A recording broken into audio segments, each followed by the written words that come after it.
if you're a golfer struggling with club head speed or just looking to know how to introduce some power exercises into your gym routines, then here's 6 of my favourite exercises to start you off.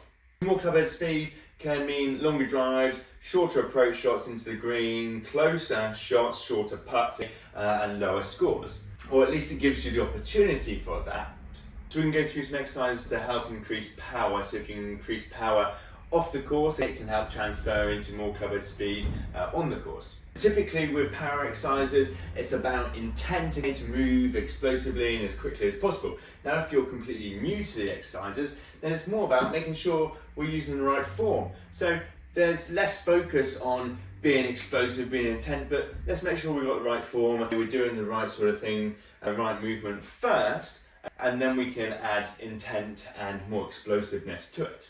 Here's some of my favourites, which I think are a great place to start with for golfers to help kind of learn power. First up, we're going to do a step up. This step up can be a good strength exercise, but we're looking to perform it a little bit faster and more explosive to make it into a power exercise too, and it's sort of a lower impact power exercise.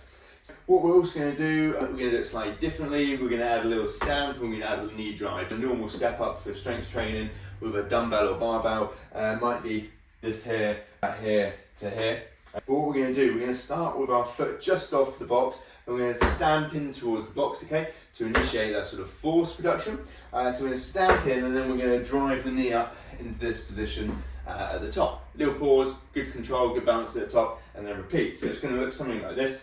And aiming to drive through and push up as quickly as we can. Now, like I said, if you're new to this, it's about getting the form correct first, rather than necessarily focusing on we need to move as quickly as we can, making sure we're stamping, pushing into the box, and driving the knee right through at the top with a little balance. Once we've got this form, then we can really focus on being as explosive as we can, but let's make sure we get form good first. Next up is a kettlebell swing. Okay, not only can this help with the sort of hip hinge and movement pattern, which can be great for learning, for training, sort of down the back, hamstrings, glutes, back, and things like deadlifts, but also then help for generating power and things like the kettlebell swing.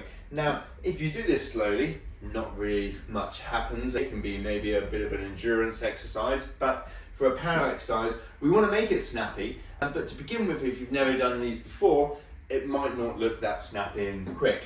Basic technique for kettlebell swing would be start with it just in front of you, feet shoulder width apart, bum back, drag the kettlebell back to get it started, and then hips through nice and quick. Bum back, bum through, bum back, bum through. So we push the hips backwards, arms go into the legs, and then we push the kettlebell through with our hips. Now it might start off looking like something like this, which isn't particularly explosive.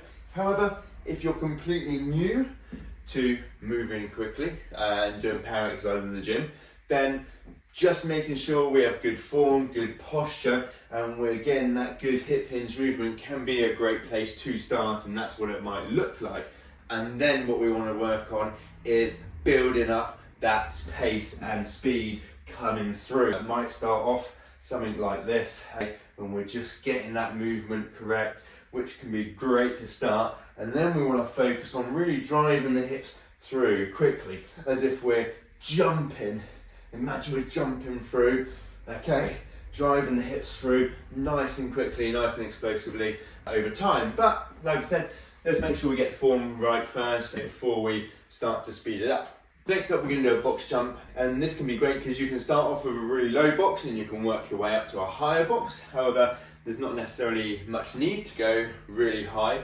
The point of a box jump would be that instead of landing on the ground, is that then you're landing higher up. It can be softer for and less impact forces compared to landing on the ground. It can also help with making you try and jump a little bit higher too. I like it as it kind of reduces forces landing on the ground for many people to start with. So you can start with one box, you could do two, you could do a little bit higher boxes as well. Either way, box jump should be, okay, aiming to jump nice and high and then landing nice and soft into that little squat position. Step back down, always step back down from a box jump, as it defeats the purpose of doing a box jump really if you jump back down. We're going to jump up, aiming to land really soft. And what this can do is even just doing one box can help teach you jumping and landing, which then you can obviously progress on to doing more higher, more explosive jumps. But just landing in the right position is most important, or very important. Obviously being able to generate force quickly through the jump, but making sure that we land in that little squat position with soft knees is also important when we're learning this sort of power exercise. You can start with a small box, jump and land is good practice, and you can build up the box as you go, making sure that you land, aiming to jump still nice and high, but land nice and soft. A couple of reps, I look like this.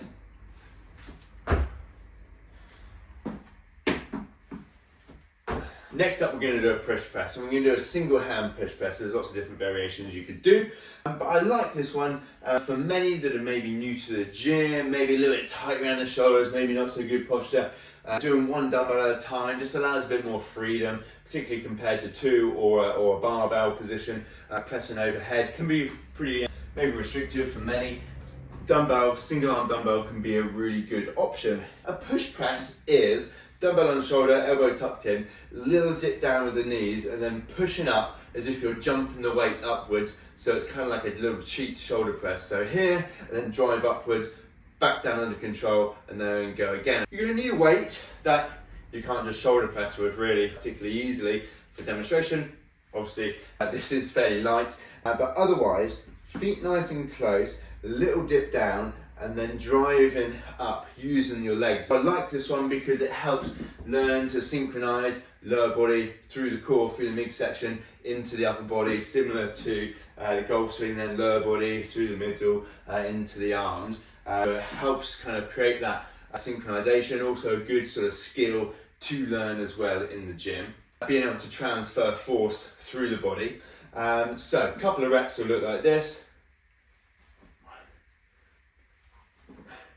And if you don't really move quickly from the lower body with this one, it can make it really difficult with the upper body. So if we're really quick and forceful with the legs, it can help with punching through into the air with the upper body as well, having transfer force, using the lower body, using the middle, straight into the arm and dumbbell.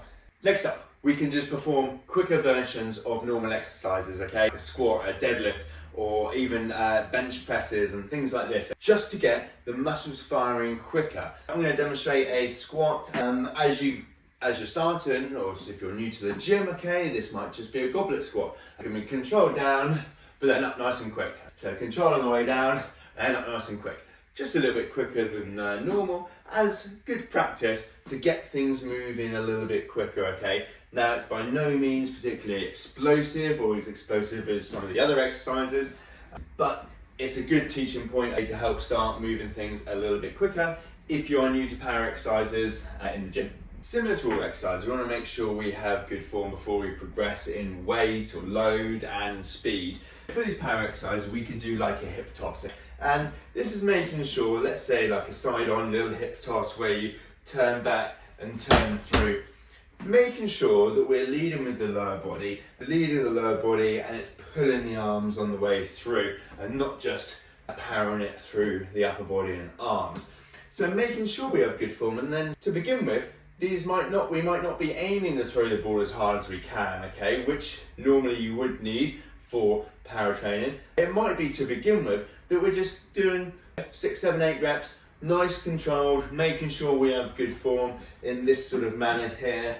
Hips back, focusing on driving, pushing, leading the exercise with this trail first. As we turn back, loading in here, and then leading the follow through with this foot into the ball, compared to just upper body and maybe hanging back even. We can even get all the way through this one. So load back, load through. And so lastly, just golf swings, just a little bit faster than normal. So if you're at the range, this can be a good place to do it. After you've warmed up or after you've hit some driver shots. Just got an iron as an example here. Just aim the swing just a little bit faster than usual. And I've got the speed stick here, and you can do exactly the same, okay? Just practicing moving a little bit faster, and we could swing one of these, which would then be just a little bit, moving a little bit faster than my normal swing, or however fast you might be swinging on the driving range, then this might be just a little bit faster, which is then good practice and just an easy way to include some sort of power speed training. There you go, guys, some power exercises that if you're new to the gym or new to training power exercises, then these can be a good place to start. So if you like the exercises in this video, click the link in the description box below. Sign up to my weekly golf fitness email newsletter, okay, where I send out all sort of tips, all golf fitness related each week.